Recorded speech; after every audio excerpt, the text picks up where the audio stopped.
आप सभी को जय मसीह की। मेरा नाम राजू कुमार। आइए चलते हैं वचन से।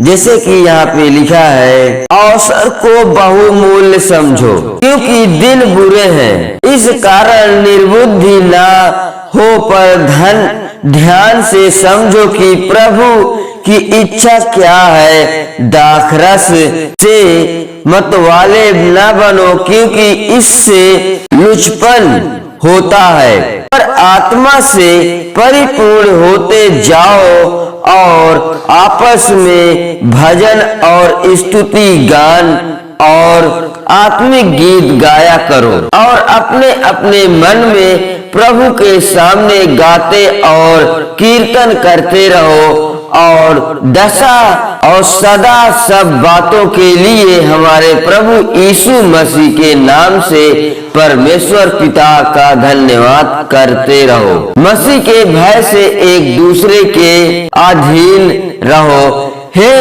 पत्नियों, अपने अपने पति के ऐसे अधीन रहो जैसे प्रभु के, क्योंकि पति पत्नी का सिर है जैसे कि मसीह कलीसिया का सिर है और स्वयं ही देह का उद्धार करता है। प्रभु जैसे कलीसिया मसीह के अधीन है, वैसे ही पत्नियां भी हर बात में अपने अपने पति के अधीन रहे।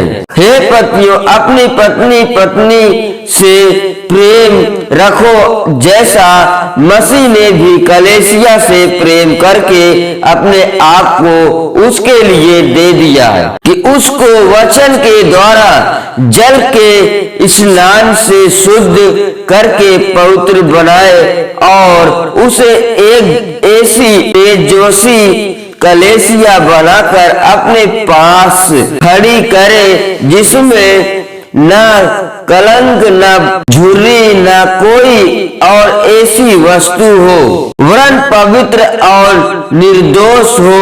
इसी प्रकार उचित है कि पति अपनी पत्नी से अपनी देह के समान प्रेम रखे। जो अपनी पत्नी से प्रेम रखता है वह अपने आप से प्रेम रखता है, क्योंकि किसी ने कभी अपने शरीर से बैर नहीं रखा वरन उसका पालन पोषण करता है, जैसा मसीह भी कलीसिया के साथ करता है, इसलिए कि हम उसकी देह के अंग हैं। इस कारण मनुष्य अपने माता पिता को छोड़कर अपनी पत्नी से मिला रहेगा और वे दोनों एक तन होंगे। यह भेद तो बड़ा है, पर मैं या मसीह और कलीसिया के विषय में कहता हूँ, पर तुम में से हर एक अपनी पत्नी से अपने समान प्रेम रखे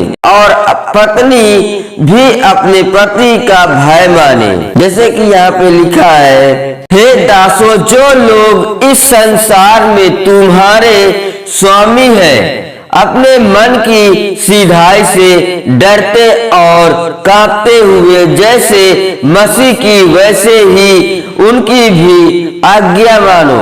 मनुष्यों को प्रसन्न करने वालों के समान दिखाने के लिए सेवा न करो, पर मसीह के दासों के समान मन से परमेश्वर की इच्छा पर चलो और उस सेवा को मनुष्यों की नहीं परंतु प्रभु की जानकर सच्चे हृदय से करो, क्योंकि तुम जानते हो कि जो कोई जैसा अच्छा काम करेगा, चाहे दास हो चाहे स्वतंत्र, प्रभु से वैसा ही पाएगा।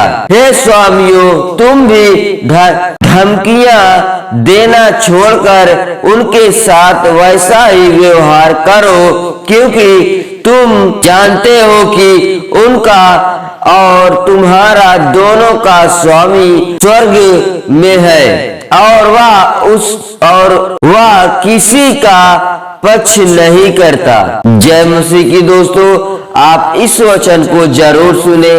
परमेश्वर पिता आज सबको ढेर सारी आशीष दे और ब्लेसिंग दे। पिता परमेश्वर आप सबको आशीष दे। जय मसीह की। आमीन।